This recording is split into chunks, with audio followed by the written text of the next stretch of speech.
diama Gisele Umba kolina na ya diama Gisele Umba nana troublé au mon amour. Merci Gisele Umba diama noire. Bonjour chers amis, vous êtes bien sur Diamant Noir TV. Hein, votre simple servante Gisèle Umba, bien sûr. Les lots, on a Papi Volcan. Bonjour Papi Volcan. Bonjour Diamant Noir. Dans ce période, il y a une émission on a tout à débattre. Papi Volcan, boye bien. Il y a vraiment un futur gouverneur. Hein? C'est ça, non? Oui, il y a un projet à long terme. À court terme, sur Kabila qui est lobby, Toki na Congo, ceux qui ont résisté, c'est un projet à long terme. Nous travaillons dans la gouverner à Ville Kinshasa. Nous avons placé André Kimbuta pour Naridore Ville Kinshasa. Ils ont un propre, ils ont la Kitoko, Babengango, Kin Label, comme à l'époque de Papa Paul Kabaïdi. Merci Tozoko Mawana, vraiment, Tolinto le bar. Lélo, annulation à concert au Yéouti Kolika, hérité. Commentaire au cours, le banon, moment qu'on a continué. Non, mais on repère d'énergie, on a ici, il y a annulation, il y a non, interdiction, tout. Il y a annulation, mais annulation. Mais si vous avez une étape, il y a interdiction, il y a un concert, il y a un musicien congolais. Donc ça va prendre au moins 5 ans. Il y a interdiction pour Balongola Méziroana. Donc je ne vais pas m'éterniser sur ma cambia héritier. Donc voilà, tout ce qui est ici c'est Paris. On ne parie pas Paris et on ne badine pas Paris. Tembe Koti Levir et Koti Viris sort Yozala sur les terrains. Donc ça va. Donc combat en fait. Et ça contre les musiciens, au contraire, on a abondé la paix les musiciens parce que tous on a des grands artistes, grand artiste à Congo au Bakufa, mutlora John Poy, so ibotali, atana Pierre Tombalte, John Poy. Vient absolument vieux Franco, so la Pierre Tombalne, mama trop. Betty Masiki ni tu ebite ko to so ba cimetière na bango zandeni bon donc. Dodo bundisa système politique Kabila, système monétaire, pièce systématique. Il y a la richesse nabiso au profit des autres pays, ba viol, ba massacre, où ils se passé dans l'est yambo canabiso, ba musiciens voire même todo bundé la paix bango mais toloba qui ici c'est Paris, on ne parie pas Paris donc tembesili quoi donc motena tembe quoi qui nasse. Mais to tele maman qui na problème wana ndenge économique ba to ya pariko balobi bango mutu Victor Ezaya bango mutu basali kepo ezala annulé concert wana ba to IDPS pareil bango pe bango siko économique nini yo ko expliquer biso. Non mais en fait ngai na do ça l'appel na ba frère na ba congolais ya diaspora. J'en profite aussi de l'occasion pour dire que non ceux qui les lots toujours tourner autour du pot toujours quoi atteindre l'objectif n'a pas été suite ya des mouvements on a on va au chapso des autres de nakati ya diaspora et nazo benga non aligné da bateau bata nisima pariko nisima IDPS nisima MLC et da bateau bunda pour na Congo et la libérer. Donc il y a 5 ans passés Moutaïba qui Macron a quitté donc tout moni mouvement naé en marche les lots atteindre objectif. J'ai demandé aussi à mes frères congolais à mes sœurs congolaises pour le sima IDPS, Aparico, MLC, bata bato barana kata système. Tout créer dynamique moro opposition parce que la vraie opposition c'est nous et tout saisir opportunité au communauté internationale de France et PCBISO parce que pour la première fois banda to banda ba manifestation, banda to banda ba annulation, banda to banda ba bloquer ça ba concert, ba benga biso ba opposant, il y a régime, il y a pouvoir à place, il y a Kabila. Donc, les opposants des pouvoirs de Kinshasa. Donc, nous sommes des opposants de Kabila. Alors, saisissons cette opportunité pour atteindre l'objectif. Nous avons invité Bato Bata, ni Sima Pareko, ni Sima IDPS, ni Sima MLC, Bato Bunda, uniquement pour la libération du Congo, pour créer État réel dans le Congo. C'est nous les vrais opposants parce que Bato nous surtout basé dans le système, basé dans le système. Choix et bazo continue toujours coller ça peuple. Je ne vois pas pourquoi on va s'éterniser sur coller Satan na ba mouvement moso tali IDPS c'est ça parti politique moko ça comment dirais-je, na kobenga on nini eza armoire moko ya kitoko, mais so tirer ba tiroir nango ba dossier pourri ezebe na kati ya ba tiroir ya armoire ya IDPS. So ko talipe apareko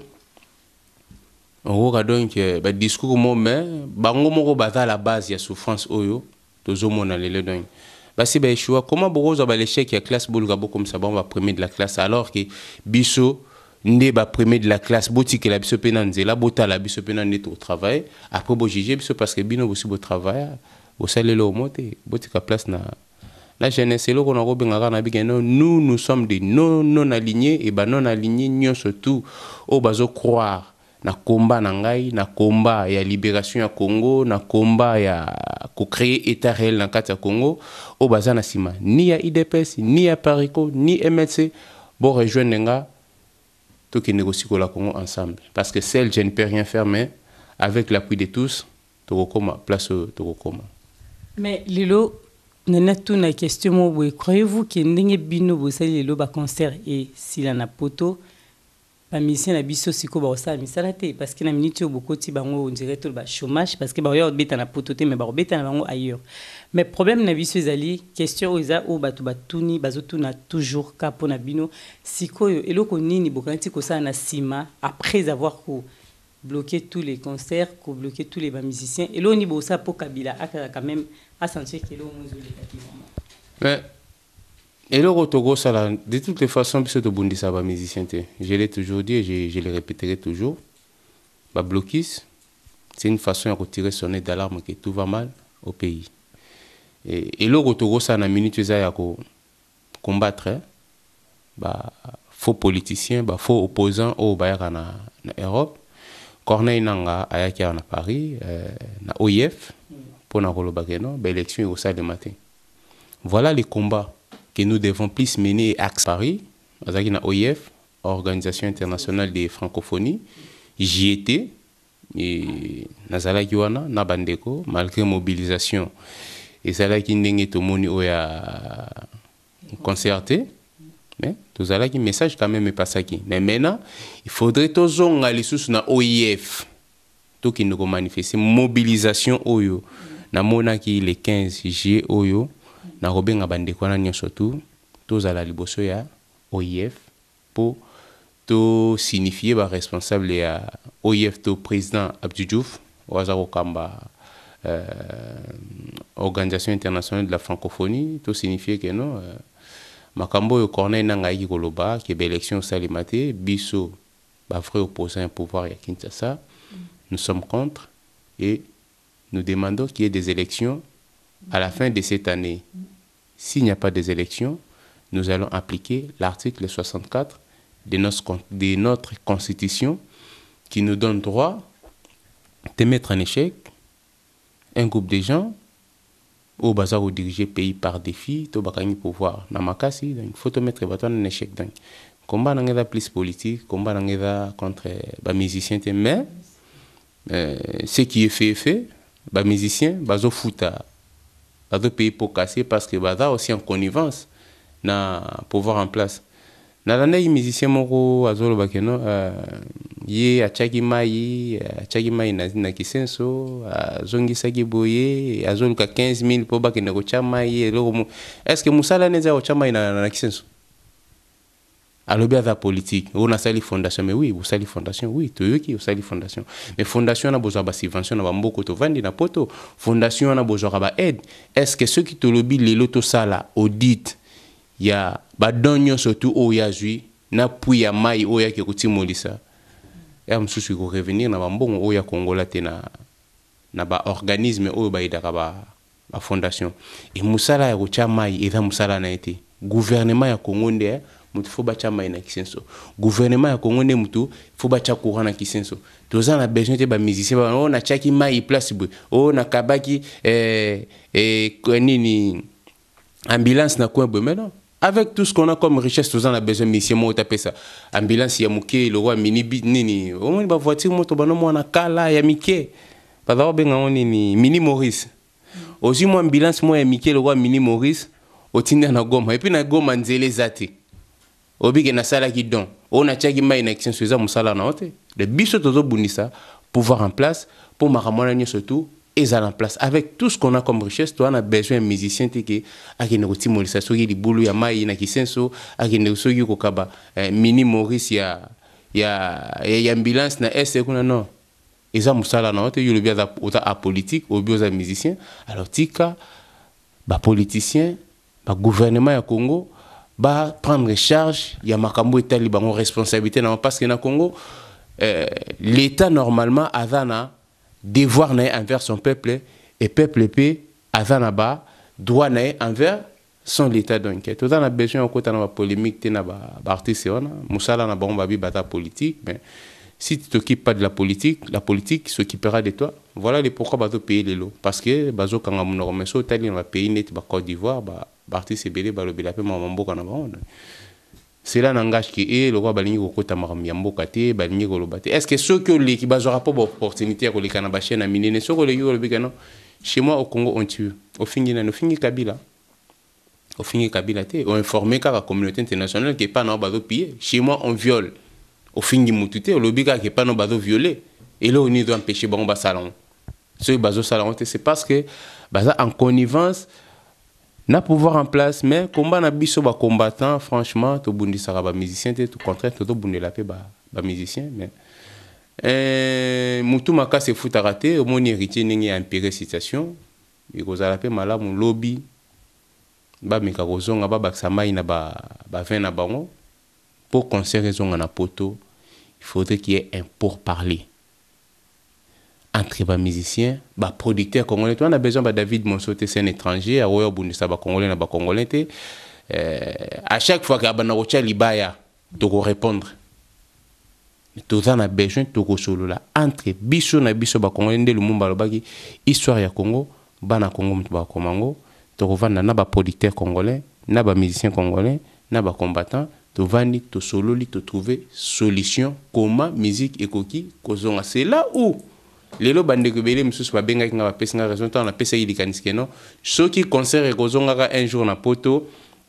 il faut bangonyo surtout ba beta nzela moko po ezala te ke ngamu tuna fungola ki nzela oyoki déjà hérité abandé ko lobake ye muta fungola ki alinga kia fungola nzela donc babilo kona et au lekate j'aurais souhaité jour concert kozonga ba bima bangonyo surtout na nzembo moko sous forme ya We Are The World ba so ba viol, ba massacre, ba délestage dans le Congo, ba impunité dans le Congo, ba yembi ba fingi mutute. Donc voilà l'option to senga bango dara ya ngwana bon. Après ceux qui bango balingi na bango ba continuer ko tikala na situation au bazo ils ont perdu bopona ko battre la pouvoir ya Kabila to ko dénoncer te. To kozana bango na situation jour ba prendre conscience que peuple wana o ya sombela ka bango pantalon o ya Kabila ka bango o ya zo sala boy azana souffrance. Je pense que tu trouver solution ensemble na bango pour te décanter situation pe mboka na biso ma changer. Merci tozaka wana bongo pona makambo oyo ya élection ngo tikoloba. Vraiment mitema sali quand même mitema batozo suka ngana ozo toujours ba question wana ezo uta ipa ni pa bazo tinda pona élection de lobi ezate. Et ça li pas cité et ça li neti étant que yo congolais na toutes nos questions combattantes congolais et ça li ndengeni. Mais quand élection ndenge bazo ba ke élection zate et ça li nga pas si parce que nga na yebi que constitution mboko na biso ba ki demanda mutu so ça demanda fois kende. Hein? Gouvernement oyo ba tient en place gouvernement ya Bruno Tshibala et gouvernement pour organiser ba élection. Et voir même Yemoko Bruno Tshibala loba que non ceux qui année oyo organiser l'élection té a démissionné. Mais maintenant c'est à Corneille Nanga a pesa biso calendrier yaba élection comme ça gouvernement Tshibala ba exécuter l'élection. Et d'emblée déjà na bi dans la bande ko bakoloba élection ya Jean-Pierre Bemba to kindaki to zuganya ki te ya Tshisekedi vous croyez que Boyena ba résistant bakoloba discours wana mais tout chemin mène à Rome. Nazo respecter combat batunyo surtout mais moi je suis un non aligné. Nazo adhéré ni sima pariko ni sima IDPS nazo luka voies et moyens juste milliers oyo biso to ko bimela poto sortir pays wana na kati ya gouffre oyo za ko se retrouver lelo parce que ba discours to ki ont belé mais tozo senga ba élection et ceux qui ba élection ça limité na fin de l'année oyo c'est là où to luka to téléma pour to salakaka soulèvement populaire article 64 soulèvement populaire wana to a besoin ya ba bapuya mbongo ya bandeko baza na besoin pena to sikola mboka po jour wana soki ezalaki no soki Kabila beti lisasi côté pe tokozala biso pe to répondre po tokufisi bandeko ebele toyiki ba discours ebele solution ezate mais maintenant il faut to passer na ba action concrète po to passer na ba action concrète na nié combat Honoré Ngwanda te na nié combat ya IDPS te bat na basali combat na bango mais biso siko ba non aligné tozoya po to luka to pesa solution na situation ozo perdre na kati ya mboka parce que ba discours to gebele meto passer ce qu'on est na ba action concrète on a doit inviter bat o bada ni sima IDPS ni sima Pareco ni sima MLC ba patriote ba combattant résistant to s'engager to saisir opportunité au ba pesi biso ba bengi biso ba opposant ya pouvoir en place il y a Joseph Kabila to e bandeni to profiter na situation na pour to changer classe politique ya Congo parce que classe politique ya Congo est pourri il va changer nyo surtout d'accord na bato bakoti sika to moni mwana to eza vraiment moi parenthèse mona fungoli muki to zaka na sujet na tout so la mena fungoli moi parenthèse par rapport à ndingi yo lobby mwana ya dokolo donc bango ba yesi koyo na Congo yo moni kina bango nyoso to bakende to bango ba otika na mena bia mwana dokolo ta congolais ce qu'on apporté pierre édifice ni na combat na biso ba non aligné parce que ba non aligné toza na sima mututi mais toza na droit ya ko rassembler ba congolais surtout autour ya ba action ya ko libérer Congo Lumumba lobaki Congo ekozala libérer na bana ya Congo et histoire ya Congo ekokoma na bana ya Congo. Je ne vois pas pourquoi na ko écarter ndeko na ngai Sindiki Soki Dokolo. Je ne vois pas pourquoi on a écarté bandeko nanga banon aligné ou tout ça na bango. Je ne vois pas donc naza na besoin mutunyo surtout mais muto ko ya na kati lisanga o banon aligné to lingite ya la biso étiquette ya IDPS. To lingite ya la biso étiquette ya Pareco. To lingite ya la biso étiquette ya MLC parce que ba mouvement wana misa tunde mutezo salake tozala na situation où toza na ngolelo. So lundi MLC responsable na bani ni j'ai accepté l'inacceptable. L'inacceptable on respecter accepter que ça la ni. De le peuple a souffrir, peuple a koufa dans la base violée, parce que pour y accepter qu'il est inacceptable. Ce Rolandi batu ya Pareco. Discours est bakendara élection à mon parti. Bakendara élection à mon parti. À des reprises que élection à mon parti. Mais solution au bino PCSA ni. Et chose grave encore, ce Rolandi ka bandiko na Pareco yo ka non père ya résistance à lobby à zongisi et kindaki mais comment beaucoup qui rejoint l'échec de la classe, beaucoup c'est les premiers de la classe. Pour père il y a résistance. Azalaka responsable il y a renseignement na Congo.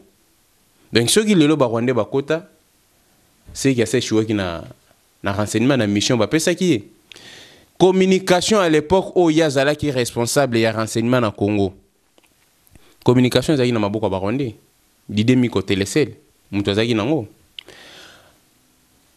Bisengimana o azalelo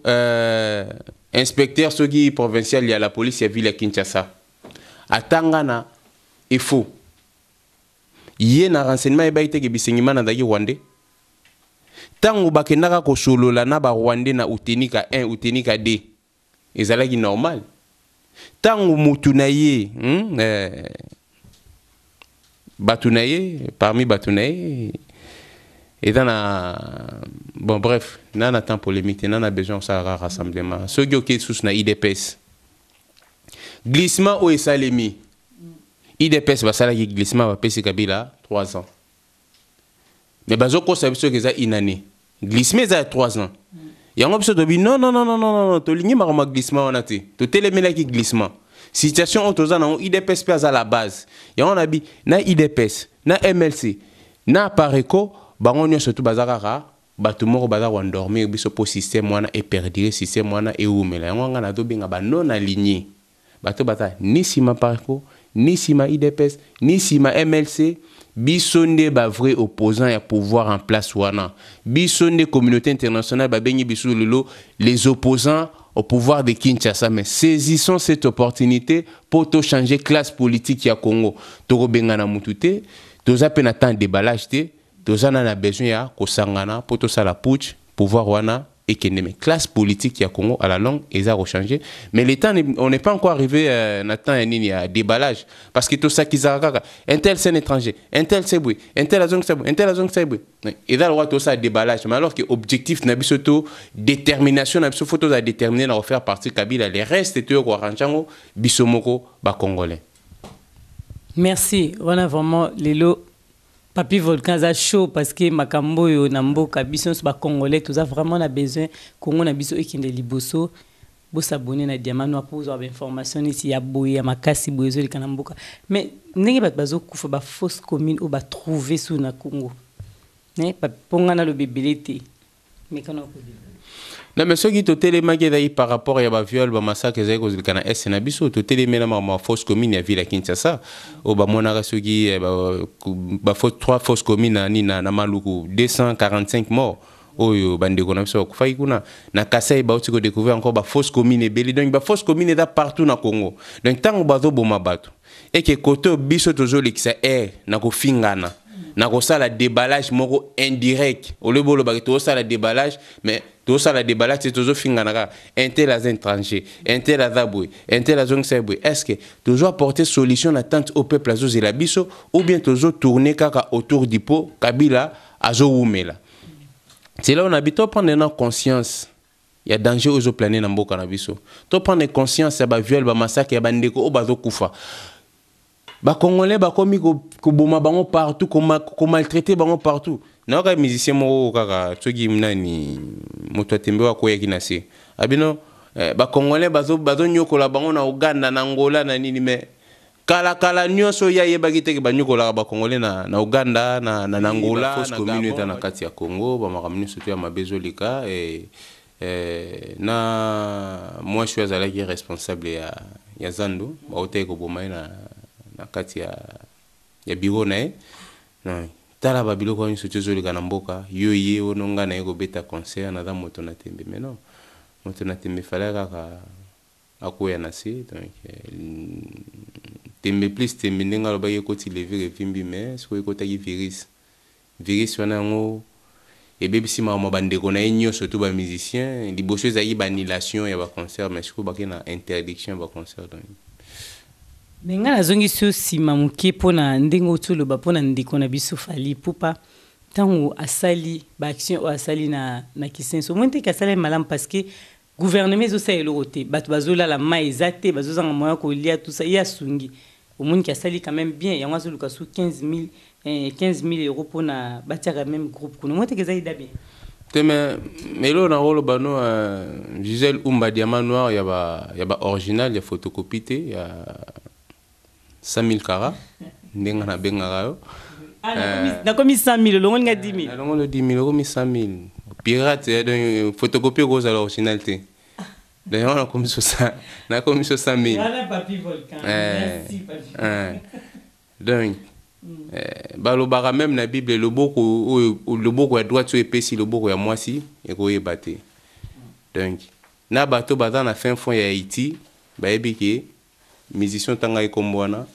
asaki soki mai na kisenso ina yoka yazo senga 15 000 pona basomba soki groupe soi-disant mai ne courant zate moyen ba mai mais ça il da bien oui mais dans musala na ete ya le bien da politique musala na da musala gouvernement faut cha mai gouvernement faut cha courant mais le boko epesi ya moi c'est barate. Est-ce que Bataki Senso ba yebisa ke ta musala na époque no sala même quand on a 15 000 et on a bino biso ba combattant to pese 15 000 te initiative azwaki ezaki ya yemoko pour na continuer aussi sango et comme on ba combattant ba pese nini ba pese bilamba ndima bangote ba pese ba pantalon ndima bangote ba pese mbongo ndima bangote donc quand ta makambo soki groupe ezozanga bon nakoki ko déléguer vers mutumoko wa wosungai mais c'est bien mutango nani aki no mona Herman Kaba poye pas dans mona kisenso la rose à la députée porte-parole représenté à bana kisenso a mona Herman Kaba a wosungai mais ils appellent musala Herman Kaba te et dans musala gouvernement de il faut pas prendre responsabilité na bango gouvernement surtout étant na ba devoir nango envers son peuple et le peuple aussi a ses devoirs envers envers son gouvernement. Donc, et dans Moussala Fali pour pâter, à la politique, à son matab instrument, à Tongata, école, il y a musique. N'a pas commis ce Yigoluka, à ça la équipe, à comme la avec Mukuna. Alors, on a na Mabunzambe, à ça la équipe. Il y a pas de musique, à ça la équipe. Bravo, mais à tika Moussala gouvernement courant, maï, italiété. Biso to to bunda batona bakufaka na bango bino bakombata bakufate balobi loboko epesaka soko pesi na droite gauche koyeba te soki ekomi koyebana yango to bia tikati po yo tango zo salisa komi kobelela bato nyonso to bakomi koyeba ça sert à quoi salisa batona batongo bazo salisa bango ozomona te quelque part les insultes ba o biso to salisaka ba fondation misusu biso to pesaka aide bato bana misusu biso pe to tindaka bambongo na Kinshasa wana na ba maternité po ba misa basi nga papi volcan na belila rate ke na bimisa boy na zo pe bana misusu na ba fondation misusu na futela bango Minerval chaque fin d'année na ya koloba te na TV ke na futela ka mwana intel boy Minerval loboko ya droite sur pesi ya gauche koyeba te mais ya yetango do pesa we komi koyeba ça sert un bito tika atika na ye ko aider bato na gouvernement avec tout ce qu'on a comme richesse na kati ya Congo tous en a besoin fallait que no chama ina kisen sauter tous en a besoin que no cha courant gouvernement il faut la responsabilité nango tous en a besoin mai ezala partout yo zuka mo coin mo boyo ya kisen so ba cheki mai bon bato bana maluka bana besoin mai te bato bana na fin fond ya ba maluku bana idée na siko bato ni so ba landa pi ba gouvernement ba sala bato ngana ni ba rolanda eza musala ya gouvernement todo combattre système wana mtuzo sala ke mai ezala te courant ezala te délestage ezala bana ba kenda classe te ba fonctionnaire ba futa mate ba militaire ba futa mate todo combattre système est-ce que fallait pour pas aussi ça passe ya ba congolais nyoso to sala sa bango nyoso to si là to lobi atika le roi biaza politique atika pe ka biso to bundisa pouvoir en place wana. Le boko epesi ya droite sur epesi ya gauche yeba raté le roi ya ye akomi ko salisa ya gauche zo yeba mutatinda kiye azati atika. Merci wana et le papi volcan to komina vraiment kota suka to chité manifestation le 7 août hein yo le bini ponango obingi batu baya to ezandeni biso to éviter. Quant à manifestation le 6 août na Kinshasa, na habité sur une manifestation moi c'est ça les na Congo ezalaka pacifique. Jamais. Mais tout est bandit déjà. Depuis à l'époque de Maréchal Mobutu ba manifestation tout salema ya pacifique na tikala ko monate. Même on surtout bandeko basali atang baboya ki glissement ezalaki pacifique mais et tourner kaka mabe. Nga na rolinga to s'organiser que jour toto bima ceux qui kota kabila ba beti lisasi côté na biso peut répliquer pour te protéger population wana mais ya kobimisa ka bandeko ko bomisa bango tout le temps ba bimi ba kofi bozongi bo bandiko lela ba bomi biso bozongi bo bandiko lela non te perdre énergie te se concentrer décembre za musikate na décembre ceux qui élection salemité tant que tozobima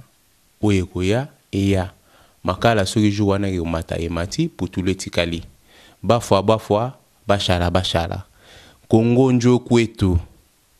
Katanga njo kwetu ba Congo pe edepa na biso na baluba pe na ebisi bango kwetu ka kujimini to na Kikongo pe tolobi mangitukulu bouleversement fin de l'année oyo la mangitukulu pona Kabila. Donc bouleversement ya makambo donc toza bana bilaka pe bilembo toza ba non aligné toza ba chrétien toza ba musulman toko trouver solution na fin de l'année oyo soki ba élection ezate mangitukulu. Merci bongo siko to komi vraiment na suka yomoko projet nous anini pona makambo ya gouvernement po yomozo ko comme gouverneur pona moi. Non projet gouverneur est un projet à long terme le quoi Kabila zo s'entêter ke inanute. Et comme un projet à long terme, ceux qui Kabila qui ont un projet à court terme, mais pour na aussi que ces missions n'abisso, na olobara que les combats que j'ai compte mener est celui de combattre les faux opposants et les pouvoirs en place. Donc, na ba combattant au bazar na kati ya combat, na kosenga na bino image na bino pezala malamu. Parce que na kati ya combat toza na frontière te que il y a vie privée na vie publique. Tout ce qu'on reproche aux musiciens na ba combattants au bazo sala on a kati ya combat il est temps bo arrêter bozonga na nzela na ndenge bosolo to tambola poto sikola mboka po ezala te ba reprocher non bino bodo reprocher ba musicien bino moko bosala rabwe na ba combattant o bado finga bado bimisa ben sanité na kati ya munoko na bango. Je vous conseillerais dorénavant de ne plus kobimisa ba bêtise na kati ya munoko na bino to mafinga na kati ya munoko na bino pa bana na biso pe balandaka yango. Mais j'ai fait appel aux non alignés. Bato ya IDPST, bato ya Paricoté, bato ya MLCT, bato baza na souci ya kosikola mboka. To sangana po to sikola mboka. Bandeko na biso base beshua ki tokoki pe ko bengana bango te na komba, tokoki pe ko longola bango te na komba, mais bazala wana lokola ba conseiller na biso berero bango basala ki ba ebisaka biso tala place bo biso to sala ki bino bosala boye il y a 5 ans passé Macron to yebakete. Po na kosuki sa pena kosuki sa na ngai na suki sela bandeko na biso émission oyo soko ko permettre Gisèle Oumba Diamant Noir bandeko ba yo.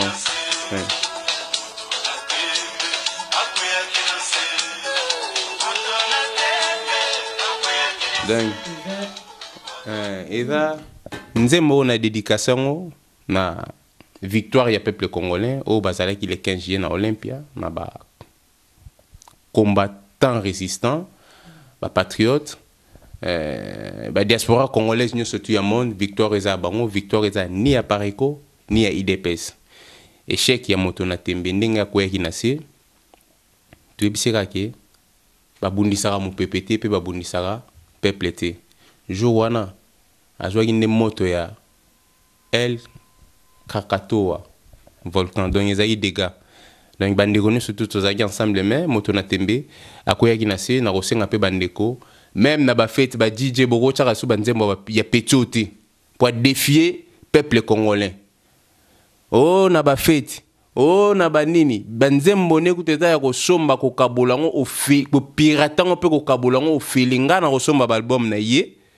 ya bemisi soki ya Bernadette soki nani na ko pirater ba DVD wana nyonso to ba CD wana nyonso to na kokabola ngo na Château Rouge ofeli même na ba concert na bani na ba fête na bino banzembo petio eza banzembo koyoka te donc toza déjà na 3 musiciens oyo ata lobi soki musique ekozongaka bango pena embargo et continuer donc ozala nanu ata après 5 ans 7 ans lisusu pour baya rejoindre espace Jibem Piana Fally Poupa héritier batona misato tokobosana tembe o bachela ki population te. Merci vraiment beau s'abonner na Diamant Noir TV et c'est vraiment facile na bato ba otuna okitika na se au monde ba komi s'abonner et ça nango facile ba commentaire na bino na tanga ngo pour na za vraiment wana pour na bino tozo tanga papi o s'abonner déjà mais là s'abonner déjà na Diamant Noir TV Diamant Noir TV na sina s'abonner ki pepo bozo ben fo ya papi volcan ba news ya papi volcan faut bola nanga koto rester branché sur Diamant Noir TV masoluza ba koto et puis nazo benge mikolo yo 100 000 carats photocopie eza originalité quoi donc Diamant Noir Gisèle Oumba bazarami balete bozara combien à suivre restez branché